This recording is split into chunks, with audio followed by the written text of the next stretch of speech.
Capítulo 1, e eu tenho ido verso a verso. E hoje nós chegamos na parte final do verso 21. Eu sei que é um verso pequeno, mas nós gastamos 2 domingos para falarmos sobre as filosofias de vida da época de Paulo, as filosofias de vida da nossa época, a filosofia de vida religiosa e qual era o sentido da vida para o apóstolo Paulo. Então, nesses 2 domingos que ficamos no verso 21, nós trabalhamos apenas essas ideias da primeira parte do verso, onde Paulo diz que para mim o viver é Cristo e o morrer é lucro. Então, para vocês terem noção da profundidade de um verso tão pequeno e tão simples, mas que é rico na sua proposta, na sua essência. E hoje eu vou terminar a parte do verso 21, já começando a caminhar para a finalização do capítulo 1 de Efésios, de Filipenses. Na verdade, nós já estamos quase há um ano nesse capítulo 1. Ficamos 1 ano e meio em Efésios 1 e já estamos quase 1 ano no capítulo 1 de Filipenses. Eu tenho gasto esse tempo todo porque a minha intenção é proporcionar aos irmãos uma reflexão que seja fundamentada naquilo que nós cremos, que é a profissão de fé reformada. E por isso eu gasto tempo, porque esses versos, eles ampliam através de suas palavras para um conhecimento geral das Escrituras. Então, hoje, eu vou me deter do verso 21 ao verso 24 e o verso 27. A proposta destes versos, a parte final do verso 21 até o verso 24 e o verso 27, é esta proposta. Qual proposta? A morte e a nova pátria. Por aí você já se prepara para receber aquilo que o Senhor tem para dar a nós nessa noite. E antes de nós começarmos, eu gostaria de fazer uma oração, mesmo sentado. Eu sei que esse assunto pode ser difícil, mas nós precisamos pensar nele. Ninguém quer morrer, mas essa é uma realidade. Então feche os seus olhos, mesmo sentado. Peça para Deus falar com você nessa noite. Senhor, nós estamos diante da Tua palavra e eu peço a Ti, tem misericórdia, Senhor, da minha vida. Coloca temor no meu coração, coloca reverência no meu coração diante desta porção que será lida, que ela seja exposta para a glória do Seu nome, que ela nos exorte, que ela nos console, que ela nos edifique, que ela enche o nosso coração de esperança, que ela nos desperte para esta realidade, para esta verdade. Abençoe cada coração que entrou aqui nessa noite, Senhor, para que receba esta palavra com amor, com reverência, com temor, com devoção, que essa palavra seja transformadora no nosso jeito de viver. É isso que te pedimos, com o perdão dos nossos pecados, em nome do seu Filho Jesus. Amém. A Natália vai me auxiliar na leitura desse texto. Eu gostaria que você acompanhasse na sua Bíblia ou aqui no telão, mas acompanhasse essa leitura e fixasse bem os seus olhos naquilo que a palavra de Deus vai falar ao nosso coração nessa noite. Porque para mim o viver é Cristo e o morrer é lucro. Entretanto, se eu continuar vivendo, poderei ainda fazer algum trabalho frutífero. Assim, não sei o que devo escolher. Estou cercado pelos 2 lados, tendo o desejo de partir e estar com Cristo, o que é incomparavelmente melhor. Mas, por causa de vocês, é mais necessário que eu continue a viver. Acima de tudo, vivam de modo digno do Evangelho de Cristo, para que, ou indo até aí para vê-los, ou estando ausente, eu ouça a respeito de vocês, que estão firmes em um só espírito, como uma só alma, lutando juntos pela fé do Evangelho. Amém. Lembrando que Paulo está finalizando esse capítulo e ele está consolando aqueles irmãos, porque ele estava preso, os irmãos estavam tristes e eles estavam preocupados com a prisão de Paulo, com a vida de Paulo e com o Evangelho. E Paulo está consolando esses irmãos, dizendo, olha, não fiquem preocupados, Deus está no controle, Deus nunca perdeu esse controle, nunca vai perder. O que está aqui me acontecendo é para o bem do Evangelho. Então Paulo está consolando esses irmãos, dizendo que a vontade dele era estar e ao mesmo tempo partir. Então ele está trabalhando com essas duas propostas, estar e partir.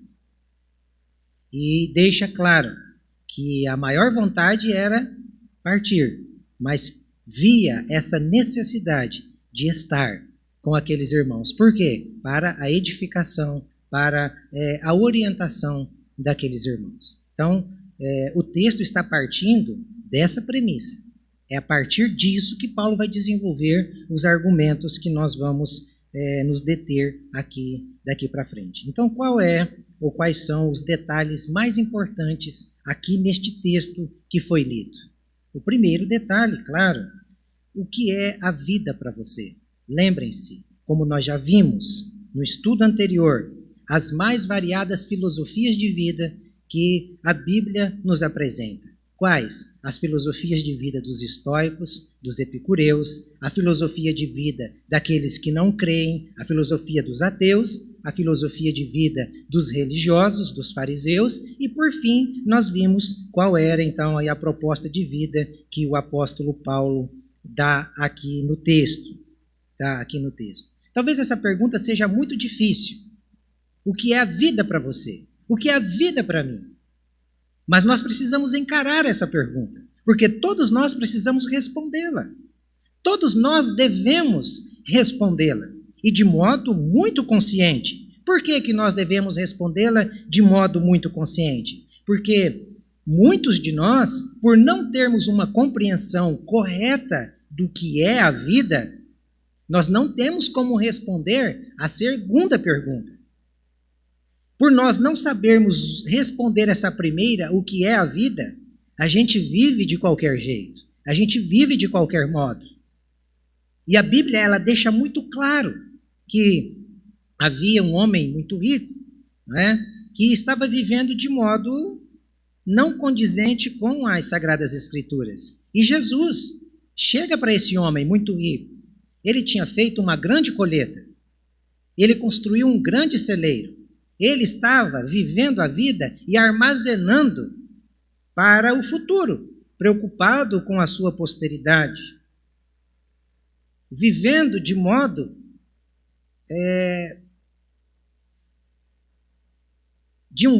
não correto, conforme as Escrituras demonstram. E Jesus vai dizer a ele, ali em Lucas capítulo 12, verso 20, esta fala tão precisa que o texto apresenta para nós. Deus lhe disse: Louco, esta noite pedirão a tua alma. E o que você tem preparado? Para quem será? Percebem como que essa resposta, o que é a vida, ela é de extrema importância, porque sem essa resposta, se nós não compreendermos o que é a vida, nós não temos como encarar e nem responder a segunda pergunta. Qual é a segunda pergunta? É a parte final do verso 21. O que é a morte para você? O que é a morte para você? Se você não souber definir o que é a vida, o que é a morte? Piorou, não piorou? Então, o que é que nós devemos compreender? A morte, para muitos, é o fim de tudo. Para muitos, a morte morreu, acabou. Será? Para outros, a morte é uma oportunidade de se reencarnar e vir melhor ou pior. Será? O que é a morte para mim? O que é a morte para você? O que a Bíblia define? O que a Bíblia fala sobre a morte? O que vem depois da morte? Olha, tem vários textos.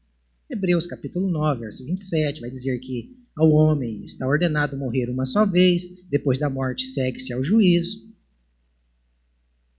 Mas eu gosto muito de uma definição que o próprio Senhor Jesus dá acerca do que vem depois da morte.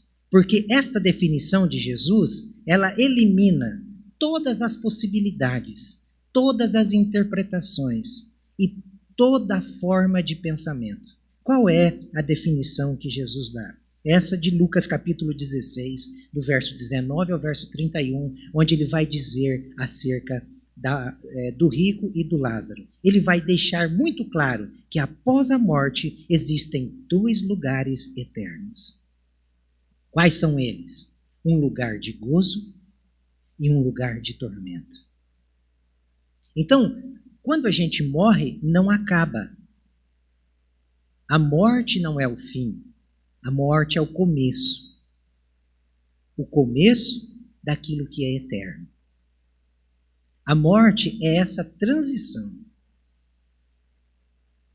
Então, se nós não soubermos responder o que é a vida, quando chega diante da morte, aí o negócio começa a ficar assustador. Nós não gostamos desse assunto, nós tentamos fugir dessa pergunta. Ninguém quer encarar esta pergunta. Como eu nunca almejei popularidade, o que eu sempre quis é despertar aqueles que o Senhor confiou a mim para orientá-los. A pergunta que eu te faço nessa noite é: você sabia que você vai morrer? Você sabia que nós vamos morrer? Nós não queremos encarar isso, e pode parecer até doentio a gente ficar pensando na morte. Mas doentio é nós não pensarmos nesta certeza. Esta não é uma possibilidade, a morte é uma certeza. Então, doentio é nós não pensarmos nessa certeza e vivermos de modo indecente, de modo incoerente, para encararmos esta realidade. Eu não quero, de maneira nenhuma, fazer o papel de Satanás, iludir você, levando você a pensar que amanhã será melhor para você, que o desemprego não vai bater na sua casa, que a doença não vai chegar na sua casa, que o desespero, a angústia, a dor, ela não terá vez na sua vida. Eu não posso iludir você a isso, mas eu tenho que te colocar diante desta realidade. Você está preparado para morrer. Quem não sabe viver e quem não vive conforme o Evangelho diz para viver, também não está preparado para morrer. Num domingo à noite, você sair da sua casa para escutar sobre morte, é só pela fé, irmão. É só a graça de Deus. Mas é isso que Deus tem para nos despertar. E Satanás está iludindo as pessoas, para que as pessoas não pensem nessa verdade, para que elas vivam como se essa verdade não fosse chegar até elas. É triste isso. Por que ele faz isso? Porque ele está esperando aqueles que não creem, aqueles que rejeitam, aqueles que negligenciam esta verdade e as verdades do Evangelho. Então, se eu não sei o que é a vida, se eu não tenho resposta e fico assustado com a morte, qual a segurança? Que segurança você tem? Onde você está seguro? Eu e você, nós não podemos estar seguros em uma denominação religiosa. Jesus não coube em nenhum partido religioso de sua época. E eram 5. Os fariseus, os saduceus, os zelotas, os essênios, e tinha um outro que eu me esqueci aqui. Mas eram 5 partidos, os principais. Jesus não coube em nenhum desses partidos. E eles se juntaram para matar Jesus. Então, a minha salvação, a sua salvação, ela não pode estar segura, e ela nunca estará segura na religião do meu pai, na religião da minha mãe, na tradição da minha família. Nunca estará segura na denominação, ainda que ela seja de profissão de fé reformada. Nunca estará segura nisso. Por isso que nós precisamos, irmãos, entender muito bem para quem temos vivido, se quisermos responder e termos essa segurança na nossa morte. Se você está aqui nessa noite aborrecido, que eu percebo as faces, e se você está aqui aborrecido por este assunto, é um sinal de que você não está seguro, de que você precisa de 2 coisas. Primeiro, se arrepender de seus pecados e confiar. Segundo, confiar no que Jesus fez por você na cruz do Calvário. Só isso. É só isso que pode nos dar segurança. É só isso, nada mais. Se esse assunto te insulta, se ele cria aversão a você, é porque lhe falta estas 2 coisas, que resumida em uma é a fala que Jesus disse a Nicodemos: necessário vos é nascer de novo. Talvez seja um dos assuntos mais sérios que você tenha ouvido esta semana. Você vai morrer. Eu vou morrer. Já parou para pensar que esse negócio pode chegar para nós daqui 1 ano? Pode chegar daqui 1 mês. Mas para piorar, você sabia que pode chegar antes do culto acabar? Nunca aconteceu isso aqui. A gente está no meio do culto, pum, morreu um ali. Na sala da Ellen, minha esposa, na época de seminário, teve um irmão, pastor Antenor. Ele acabou, se formou, foi para a igreja, estava pregando. Quando ele acabou de pregar, deu um infarto fulminante, ele caiu, morreu no púlpito. Já pensou se acontecer isso aqui? Nós iríamos dar glória a Deus dizendo: oh, esse irmão está com o Senhor. Como eu queria estar no lugar desse santo.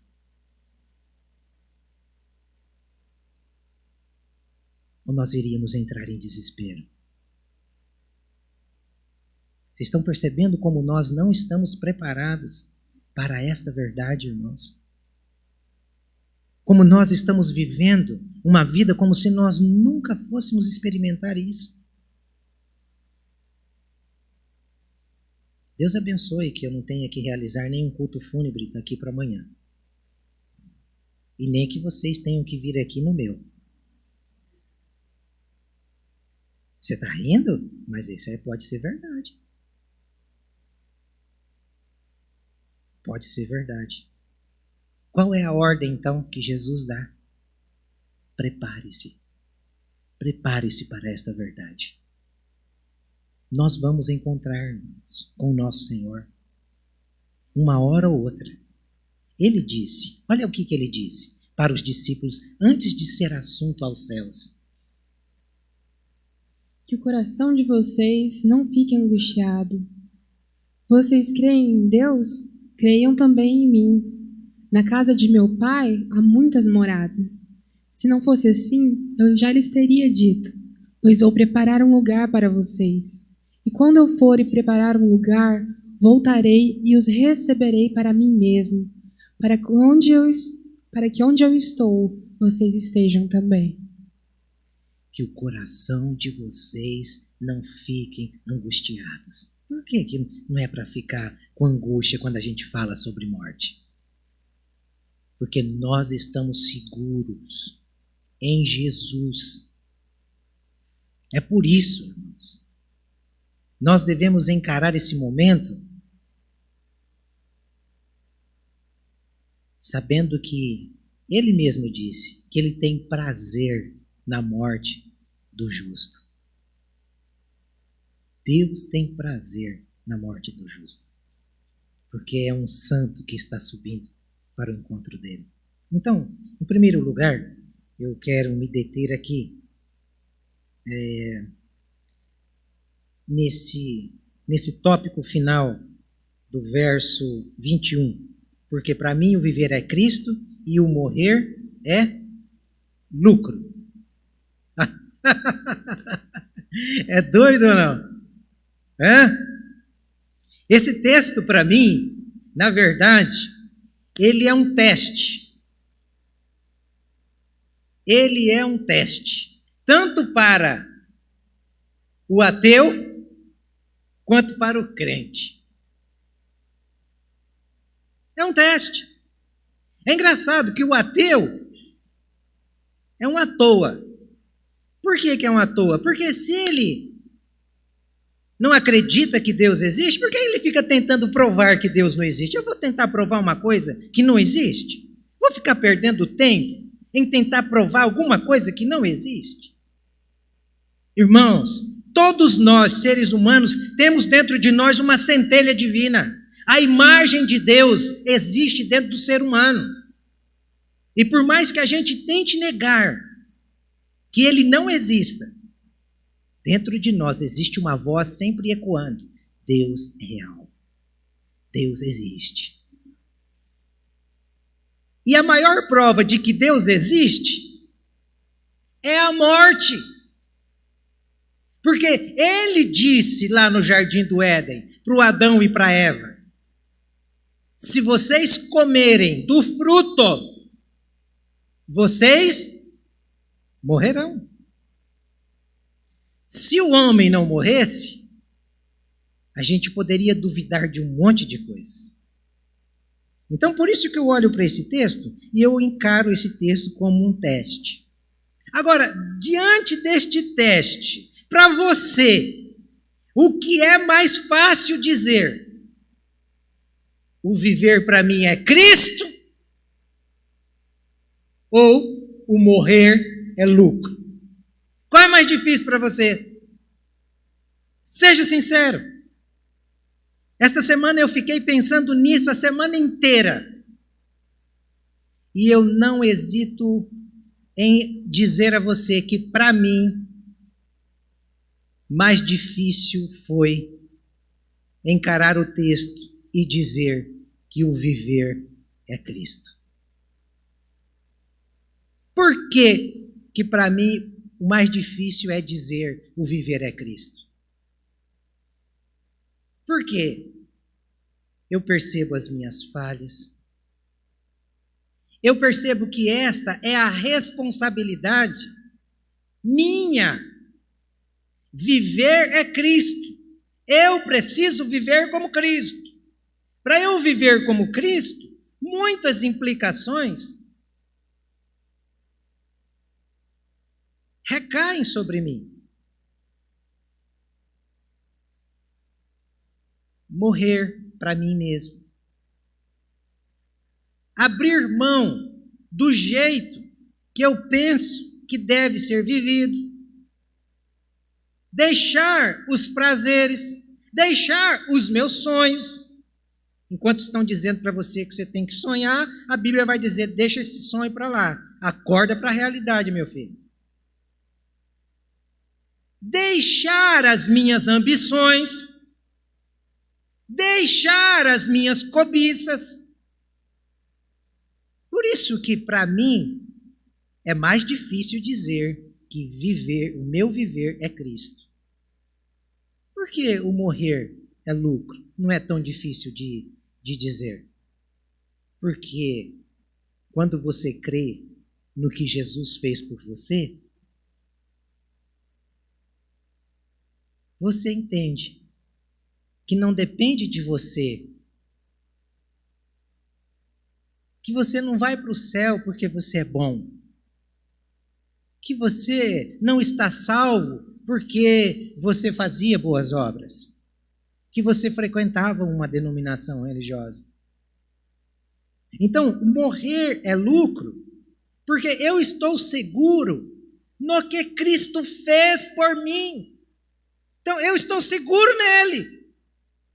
Não é difícil para um crente no Senhor e na palavra ele dizer: morrer é lucro, porque ele está convicto. Mas para o crente é difícil dizer: viver é Cristo. Porque viver é Cristo é o que eu disse. Vocês não acham que Paulo poderia ser, se fosse hoje, ele poderia galgar qualquer concurso público aí, o que paga mais? Prestaria o concurso, ganharia estabilidade. Seria um juiz, alguma coisa nesse sentido.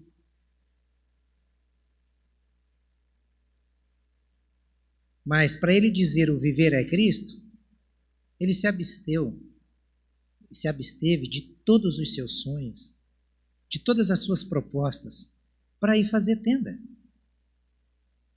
Um cara com uma capacidade intelectual, que se juntassem todos nós aqui, não ganharíamos na argumentação e na lógica, e principalmente na comunhão e na experiência cristã que esse homem tinha com Deus e com o Cristo. É difícil? É mais difícil dizermos que o viver é Cristo. Como eu gostaria de ter a mesma convicção quando olho para a segunda parte e digo: morrer é lucro. Morrer é lucro.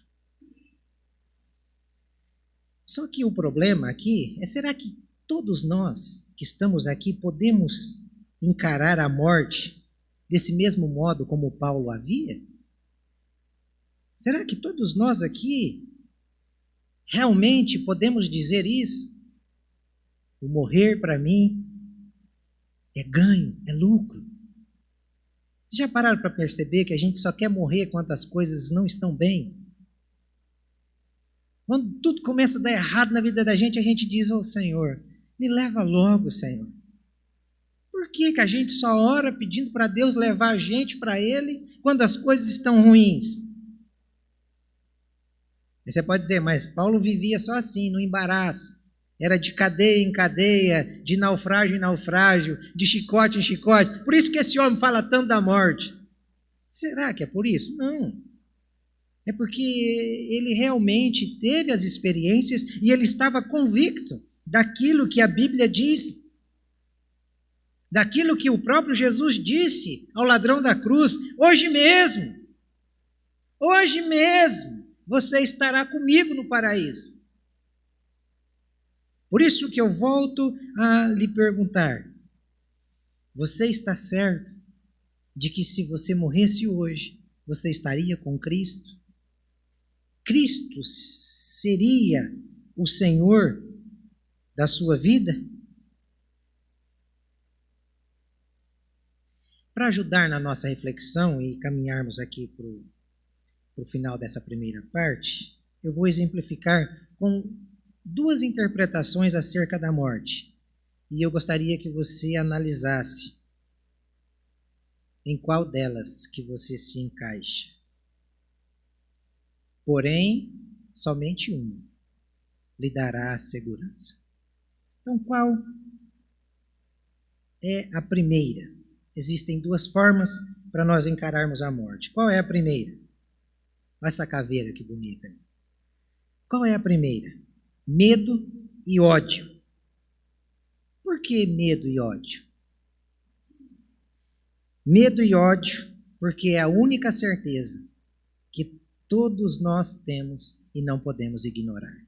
Por isso que dá medo e dá ódio. Imagine alguém extremamente rico,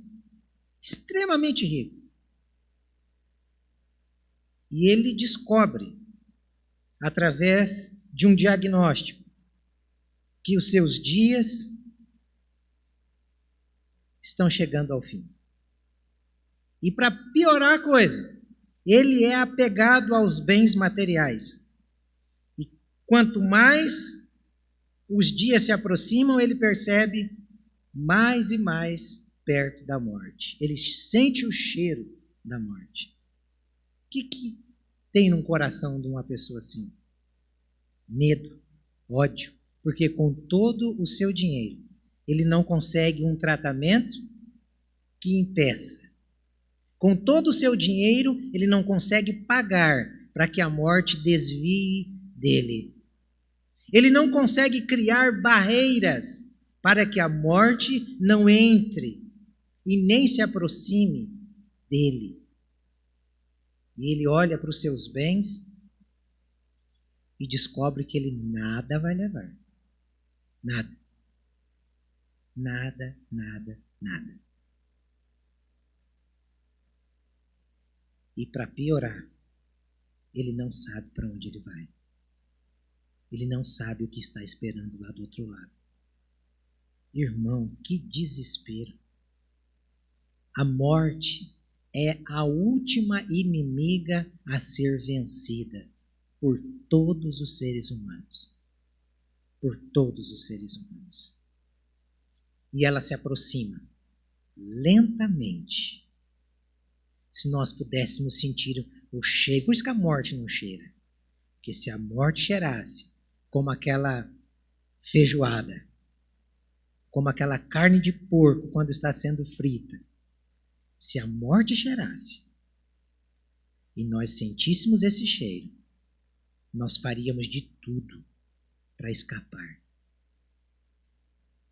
E para piorar, ela chega lentamente. Quando não, nos pega antes de acabar o culto. Isso é que é o duro. Isso é que é o duro. Ela está pertinho de você. Ela está pertinho de mim. Por isso, em cada festa de aniversário que a gente vai, eu olho e vejo as pessoas. Parabéns, feliz aniversário. A minha vontade de dizer parabéns, menos um ano para você. Porque essa é a verdade. Ou é mentira? Parabéns, você está mais perto dela. Dela o quê? Da morte. Isso é tão certo, irmão, que nós não podemos ignorar. O Dr. Shedd dizia que nós precisamos de 3 bases bíblicas diferentes, de autores diferentes, para nós defendermos uma doutrina. E aqui tem. Tem uma de Davi, tem uma de Jó e tem uma do próprio Senhor Jesus. Então, estes 3 textos, eles deixam, assim, a alma do crente tão tranquila, tão segura quanto essa verdade, que esse assunto não lhe provoca angústia, que esse assunto não lhe provoca medo, que esse assunto lhe dá descanso, lhe dá segurança, lhe dá paz. Olha o que esses textos dizem. Salmo 139. No teu livro foram escritos todos os meus dias, cada um deles escrito e determinado, quando nenhum deles ainda existia. Irmão do céu, nós nem havíamos nascido e todos os nossos dias já haviam sido escritos e determinados. Não tem como viver mais, não tem como viver menos. tem um Deus que tem o controle de tudo. Nós servimos a esse Deus que controla tudo. Olha agora o que Jó vai dizer no capítulo 14, verso 5. Visto que os dias do ser humano estão contados, o número dos seus meses está nas tuas mãos. Traçaste limites além dos quais não passará. Por isso que é angustiante. Por isso que dá medo.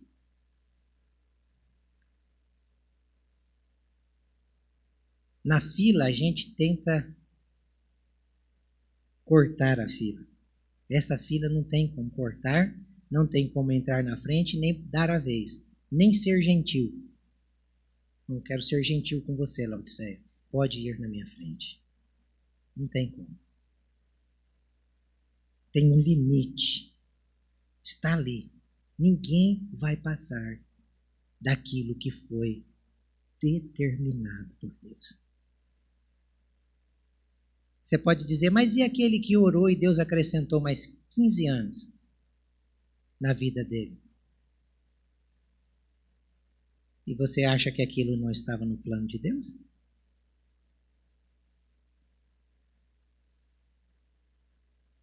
Quem você acha que levou o Ezequias a orar para que 15 anos mais fosse acrescentado?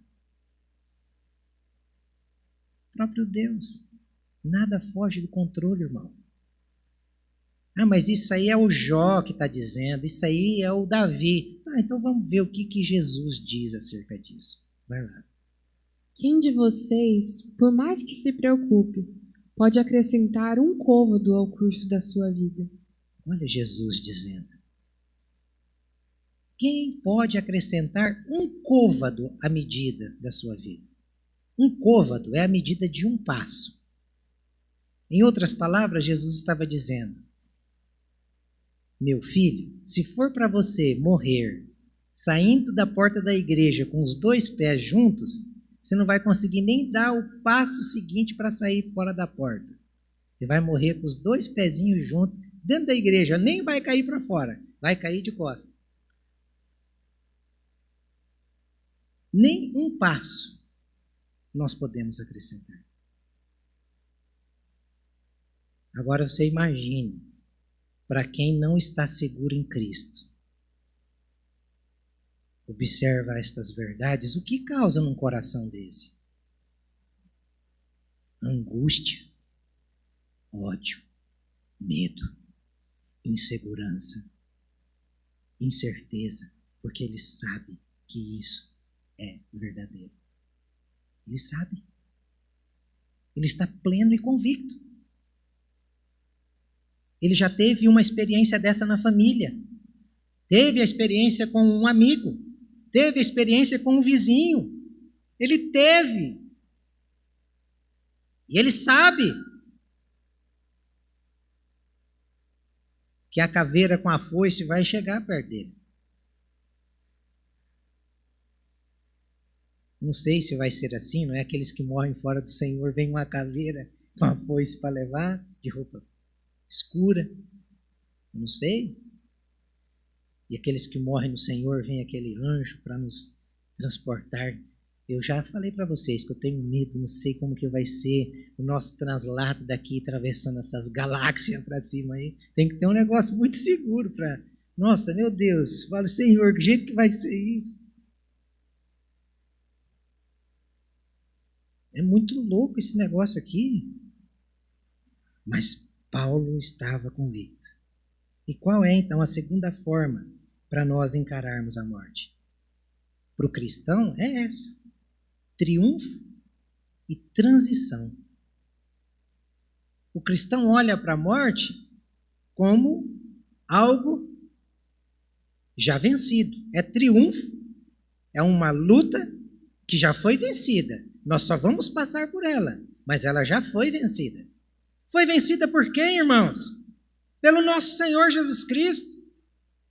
Ele venceu a morte. Ele rompeu a morte.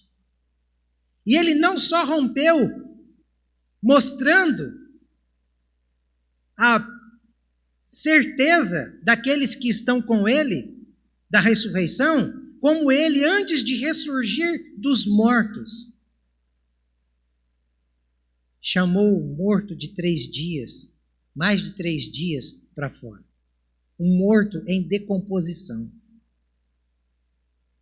A voz dele ecoa entre as rochas e faz um morto de 4 dias sair.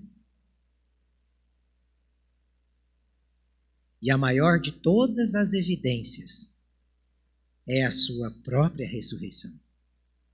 A morte não deteve aquele que é a vida.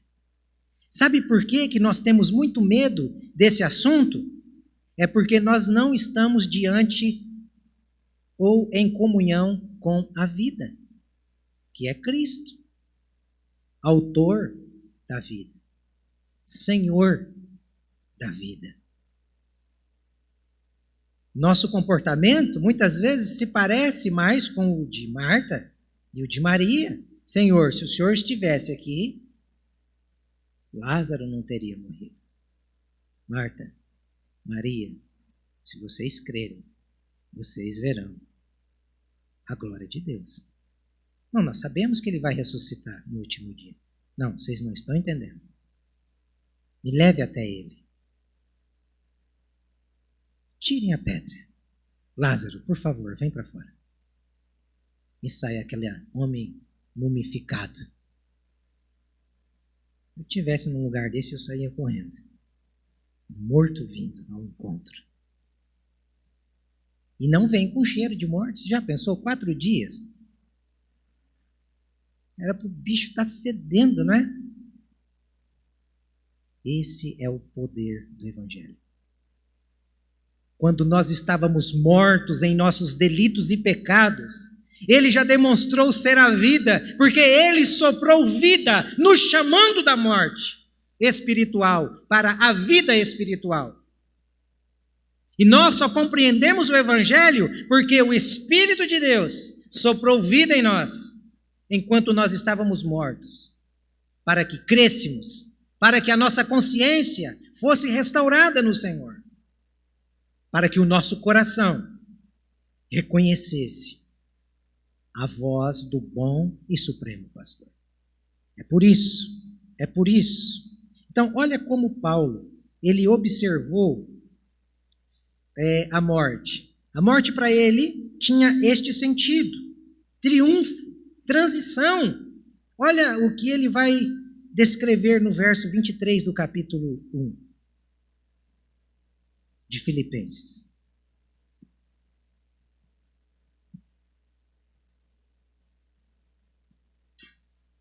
Acabou a pilha? Estou cercado pelos 2 lados, tendo o desejo de partir e estar com Cristo, o que é incomparavelmente melhor. Olha lá, estou cercado por 2 lados, tendo o desejo de partir. Este verbo partir, ele tem 2 significados na Bíblia Sagrada. Da nossa parte, nós só partimos daqui para o fim. A gente só parte de onde a gente está para o fim. A gente não parte daqui para o recomeço. Se você chegasse para o Guigui e perguntasse: Guigui, você queria partir seguindo em frente ou você queria partir retrocedendo na sua vida? Ele iria dizer: olha, eu quero retroceder lá para a minha idade de adolescência. Então, esse verbo partir, para nós, só tem esta possibilidade. É daqui para o fim. Para Deus, não. Por isso que você percebe que a história do Gênesis, ela é contada, parece, de trás para frente. Porque Deus não é temporal. Deus, ele é atemporal. Ele está fora do tempo. Ele pode transitar do fim para o começo e do começo para o fim. Então, esse partir é uma forma que o apóstolo Paulo está usando para limitar a nossa jornada. É daqui para frente, filho. Então você percebe que a história do Gênesis, como eu estava dizendo, ela é contada de trás para frente, porque quando você lê o texto, você percebe que Deus vinha visitar o homem e a mulher quando? Na virada do dia. Mas por que não vinha no começo? Está vindo no final. É como se a história estivesse sendo contada de trás para frente. É aquele que tem o controle e que sabe o fim do começo. É aquele que pode vir de trás para frente dizendo, olha, eu escrevi isso e eu vou fazer com que isso aconteça. Então, quando você olha para o verbo partir aqui, ele dá essa limitação, mas ele tem dois significados. Sempre nas Sagradas Escrituras você vai encontrar dois significados. Mas esses dois significados desembocam sempre no mesmo sentido. O primeiro significado é levantar a âncora do navio. Paulo está usando uma linguagem de sua época. Então, na época de Paulo, as viagens eram feitas de navio ou de cavalo. Então, aqui, o primeiro sentido é esse: levantar a âncora do navio, embarcar, cruzar o mar e chegar ao destino final. Esta é a primeira interpretação, que muitos autores usam. E a segunda é a que eu mais concordei. Por quê? Porque tem a ideia de desmontar a tenda. O partir aqui seria a mesma coisa que derrubar o acampamento, desarmar a tenda para prosseguir viagem. É o que mais se aproxima com a ideia de vida que os judeus tinham no Antigo Testamento. Lembram quando Deus tira o povo do Egito? Esse povo começa a viver em tendas.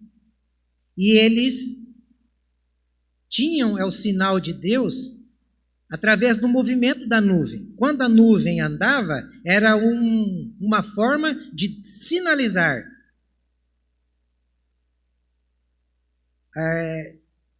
que eles deviam partir, que eles deveriam derrubar a tenda, que eles deveriam desarmar as suas tendas para seguir viagem.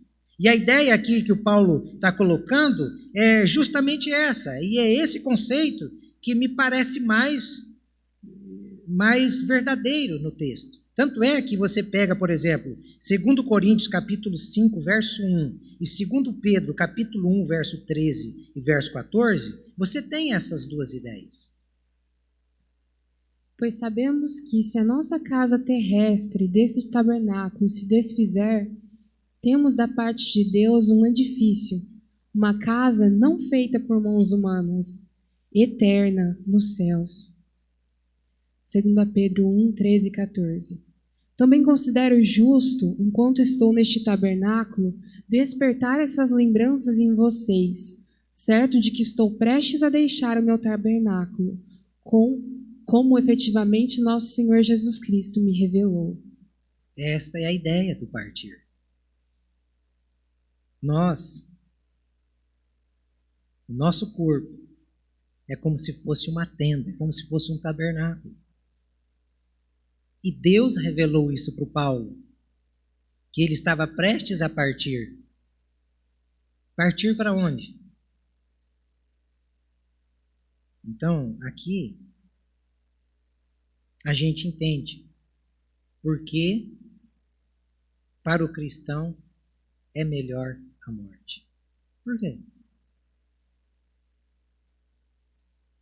Por dois motivos finais. Primeiro, porque é a nossa volta para casa. Para o cristão é melhor a morte, porque a morte está levando ele para casa. O tabernáculo terrestre, a tenda, será desfeita. para habitarmos em que agora? Lembra o que Paulo disse? Num edifício. Edifício. Você muda um edifício de lugar como você muda uma tenda? A ideia está sendo essa. A morte para o cristão é esse partir do efêmero para o sólido. Do ilusório para o real. Do corruptível para o incorruptível. Do finito para o infinito. Do corpo subjugado pelo pecado, falido, decaído, sentenciado à morte e ao sofrimento, para o corpo glorificado, ressurreto, que não mais está subjugado ao pecado, que não mais experimenta dor, que não mais chorará pela morte. É esse partir que Paulo está dizendo. Tanto é que o autor aos Hebreus, no capítulo 11, verso 14 a 16, e capítulo 13, verso 14, ele deixa isso bem claro para nós. Porque os que falam desse modo manifestam estar procurando uma pátria. E se na verdade se lembrassem daquela de onde saíram, teriam oportunidade de voltar. Mas agora desejam uma pátria superior, isto é, celestial. Por isso, Deus não se envergonha deles, de ser chamado o seu Deus, porque lhes preparou uma cidade. De fato, não temos aqui cidade permanente, mas buscamos a que há de vir. Os que falam desse modo, de que modo? Morrer para mim é lucro. Hebreus capítulo 11 está falando dos homens que morreram, dos mártires, dos heróis da fé. E eles morreram por um significado: o céu. A volta deles para casa. Eles morreram por isso. E por isso que nós devemos encarar a morte como cristãos, como esta volta para casa. Quem aqui viajou e já ficou algum tempo fora de casa? Quando você chega no hotel, na casa do parente, lá onde você foi, os primeiros dias não é uma maravilha? Depois aquilo não vai ficando cansativo. E o maior desejo seu é o quê? Voltar para quê? Para sua casa. Quando você sai de casa, você diz, graças a Deus, estou saindo de casa, vou espairecer, vou curtir, vou aproveitar. E quando você chega lá, quando dá no 5º dia, você escuta a porta abrir, ainda mais quando você vai num monte de gente. Chega no 5º dia, você já não aguenta olhar para a cara daquela pessoa que está junto, que te incomoda, que não é mais daquele jeito, que, nossa, era tão legal lá, mas aqui está ruim, está difícil. Você já quer voltar. A ideia aqui é essa. Quando nós saímos do jardim, nós saímos pensando que seria bom aqui fora. Mas a nossa casa não é aqui, irmão. Nós não somos daqui. Aqui nós somos estranhos. Por isso que nós não temos como achar normal uma pessoa com piercing. Não temos como achar normal as deformidades que o pecado causa. Esses dias eu vi uma pessoa que abriu a pele e colocou umas bolas, parecendo bola de gude, e fica aqueles caroços. Fico olhando assim, me assusta. Não é normal você ver pessoas do mesmo sexo vivendo juntos.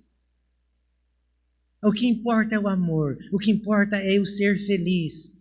Não, isso não é normal. Nós devemos achar estranho essas coisas, porque estas são as deformidades que o pecado causa. E por isso que Paulo estava dizendo que a morte era lucro. Por quê? Porque seria a possibilidade dele retornar para a sua pátria, para a sua casa, de onde nós nunca deveríamos ter saído. E por último, a morte para o cristão é melhor porque é a nossa vitória contra o pecado. Sim, é a nossa vitória contra o pecado. Como eu disse, não mais experimentaremos esse corpo de morte. Imagina você acordar todos os dias, não é? Como a gente acorda aqui, e ter que lutar, irmãos, contra as nossas cobiças. Como nós somos cobiçosos. Lutar contra as nossas ganâncias. Como nós somos gananciosos. Lutar contra o pecado, porque somos pecadores. Então, a morte para nós é essa libertação. A gente não vai mais acordar, porque a gente não vai dormir. Porque na nova cidade, não diz que tem noite e tem dia, diz que tem uma luz que a ilumina o dia inteiro. Não tem noite, não tem dia, não tem tempo. Até mesmo a gente crente, para acordar, para vir na escola bíblica dominical, tem uns que conseguem vencer a carne, mas outros são vencidos pela carne. Aqui não vai ter como. Nós vamos estar lá, diante do trono, como aquela visão que o profeta Isaías teve no capítulo 6, dizendo: Santo, Santo, Santo é o Cordeiro de Deus que tira o pecado do mundo. Nós vamos adorá-lo constantemente. Por isso que Paulo estava dizendo estas coisas. Filipenses 3, 20 e 21.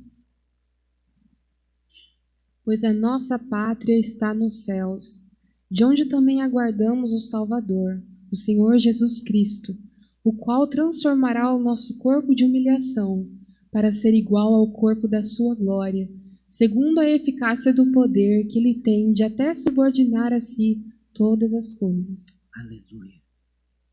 Aleluia. Teremos esse corpo glorificado.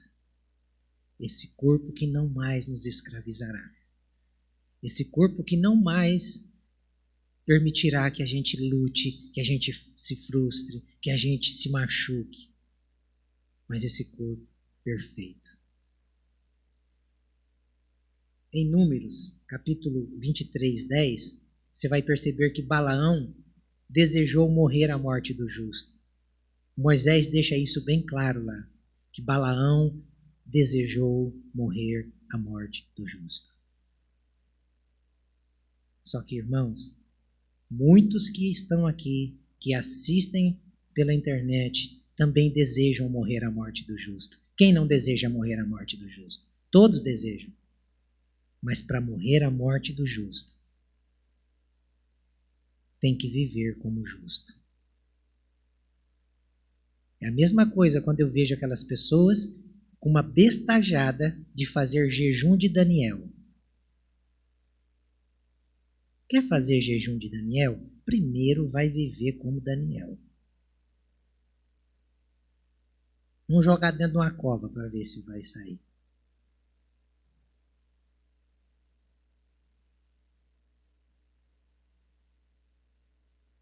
Então, somente pode morrer a morte do justo quem vive como justo.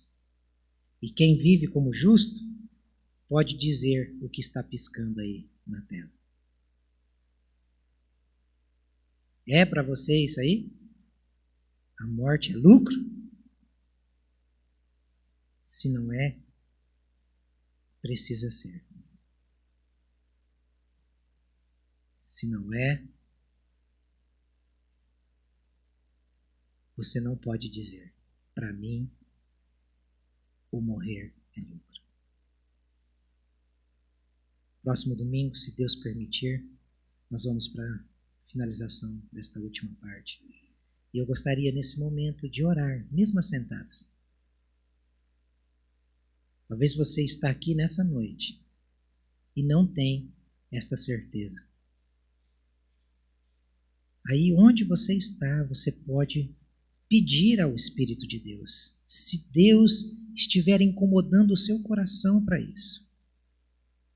Se o Espírito Santo estiver falando com você, minha filha, eu quero colocar em seu coração essa certeza.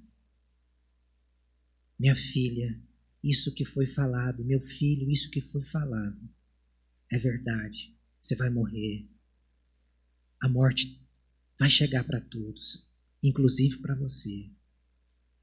Mas eu tenho como fazer você vencê-la. Se você não está seguro para onde você vai, nessa noite você pode pedir ao Espírito de Deus que coloque essa segurança no seu coração, essa certeza no seu coração e transforme esse medo, esse ódio desse assunto em triunfo, em transição, em passagem, em significado de vida, em oportunidade de ser restaurado por aquele que vive, por aquele que reina.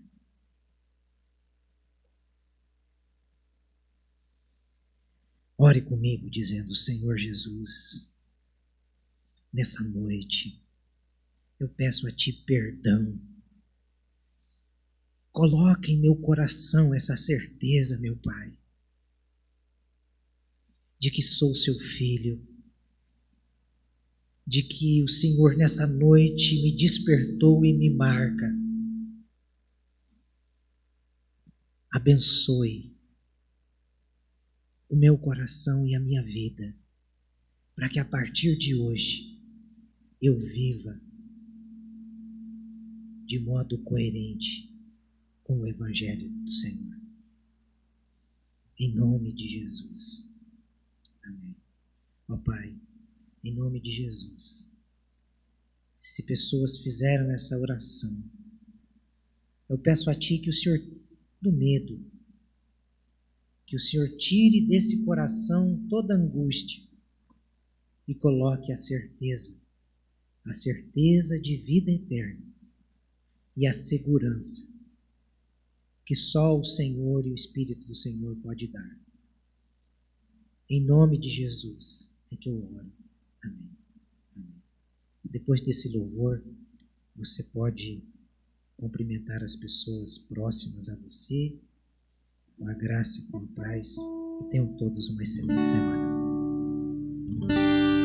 Vamos ficar de